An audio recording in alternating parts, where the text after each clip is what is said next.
Ya, Assalamualaikum warahmatullahi wabarakatuh. Kembali lagi bersama saya Rizky di .com. Nah, teman-teman semua, kali ini Rizky akan membawakan sebuah materi 10 dan pertemuan 10 dan 11, yaitu mengenai manajemen komunikasi antar pribadi. Nah, silakan saksikan contoh berikut. Hai Kat. Hai Kat. Halo. Lagi apa? Lagi main aja. Pulang kuliahnya udah beres. Belum sih, besoknya ada lagi. Udah makan belum? Belum. Makan. Nanti ya. Nah, dari contoh yang pertemuan tadi itu menimbulkan kesan bahwasanya dua orang yang bersahabat tersebut saling memotivasi dan juga mereka berdua saling mempercayai sehingga timbullah suatu hubungan yang erat. Itulah yang disebut dengan komunikasi antar pribadi. Apa lu, Mai? Masa Kat itu temanku. Kenapa itu? Sini. Itu teman kelompok gua, nggak ada yang bisa diandelin. Masa semuanya ngandelin gua, yang kerja gua, yang bikin gua. Udah lo denger dong, tau dong. Cuman ya gua kan pengen kesadaran mereka sendiri gitu kan, nanya tugasnya dia apa, tugas kita apa, kan itu bareng-bareng, namanya juga kelompok. Iya sih begitu, kan harus gua terus dicuri gitu. Iya sih begitu. Nah, teman-teman, kali ini mengenai iklim. Sudah lihat contoh yang tadi, yaitu berupa kepercayaan dari teman yang satu ke teman yang satu lagi. Hal itu dilihat dari bagaimana sang teman atau si Keket dan Maya saling merespon satu sama lain. Maya melihatkan masalahnya dan Keket memberikan solusi, dan itu termasuk dalam iklim berupa empati. Nah, silakan lihat contohnya berikut. Gimana tadi? Lo kerja sendiri? Iya, itu masa gue setiap mau kerja kelompok nih, setiap ada tugas pasti gue terus. Dan mereka tuh kelompok-kelompok gue tuh nggak ada yang nyamperin gue, yang bilang, Mai, yuk kita kerjain bareng, tapi nggak ada. Karena tuh gue harus kerjain terus. Harusnya nih ya, lo kasih tanggung jawab sama mereka. Jadi biar mereka yang sadar gitu, biar mereka juga punya tugas juga. Biar lu aja yang ngerjain, nggak tegur. Ya, tapi kan kesadaran mereka gitu kan, gue tuh pengen kesadaran mereka, sedangkan kan itu tugas kita bareng-bareng. Dia suka tugas yang gue doang, ya udah nanti coba aja kasih tanggung jawab sama dia, lo kerjain ini jangan gue doang dong semuanya, gue juga punya tugas lain kali yang gitu kan. Nah, tahapan hubungan tersebut berupa pertamanya ada kontak awal.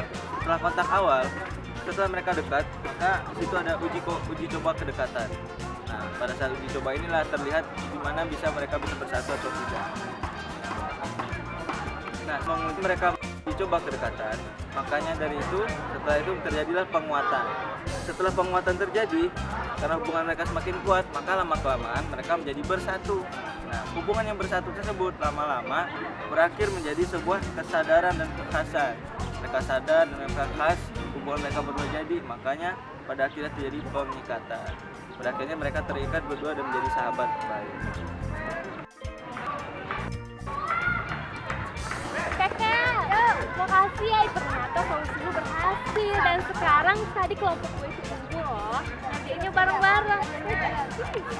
Makasih ya Kak. Nah, selanjutnya mengenai daya tarik dalam sebuah hubungan antar personal. Coba kita bayangkan bagaimana supaya kita tertarik dengan orang. Tentu orang tersebut harus mempunyai, yang pertama itu adalah ketulusan, terus keterus-terangan, kecerdasan, terus dapat dipercaya, dapat diandalkan, dan memiliki kehangatan serta kegembiraan. Nah, dilihat dari tersebut baru kita bisa tertarik kepada seseorang. Tapi di mana di tiap hubungan itu pasti ada yang namanya perpecahan atau konflik. Walaupun kita sudah sangat dekat dan melakukan pengikatan, ibarat suami istri atau teman dekat atau sahabat, nantinya akan muncul konflik. Tapi kita harus sadari, di balik konflik tersebut ada manfaat. Manfaatnya ialah menyadarkan kita bahwasanya persoalan yang perlu dipecahkan itu ada dalam hubungan, serta menyadarkan dan mendorong kita untuk melakukan perubahan-perubahan pada diri kita. Kita berubah untuk bisa diterima oleh orang lain. Lalu menumbuhkan dorongan dalam diri kita untuk memecahkan persoalan yang selama ini tidak terlihat. Kat, apa sih maksud lu Kat? Kenapa solusi lu tau nggak? Kamu tuh banget sih. Masa sih kelompok gua tuh jadi pada musuhin gua gara-gara gua ngebos katanya. Kan itu solusi dari lo. Kan gua udah usaha ngasih solusi, Mai. Ya tapi kan nggak gitu juga Kat. Lu nggak asik kan? Ya Maya, ya Mai, sorry Mai. Ya pergi. Ya. Nah, konflik manajemen tadi dilakukan dengan cara pertama, kita harus tahu mengetahui apa kesalahan kita, dan teman kita itu dapat menerima, saya begini orang saya begini, tolong dong terima. Dan ketika teman kita menerima konflik tersebut kita selesaikan, maka akan membuat hubungan kita semakin bagus. Itulah gunanya manajemen konflik.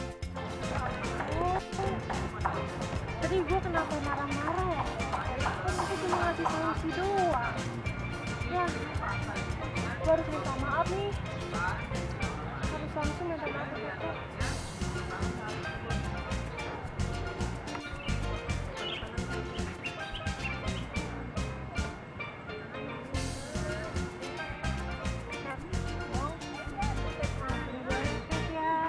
Gue tadi udah marah-marah sama lo.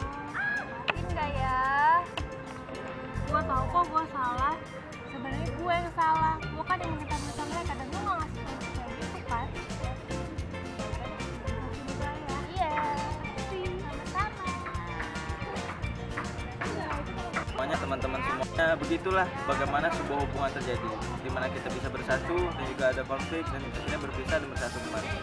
Nah, untuk kali ini sekian dulu. Saya Rizky. Assalamualaikum warahmatullahi wabarakatuh.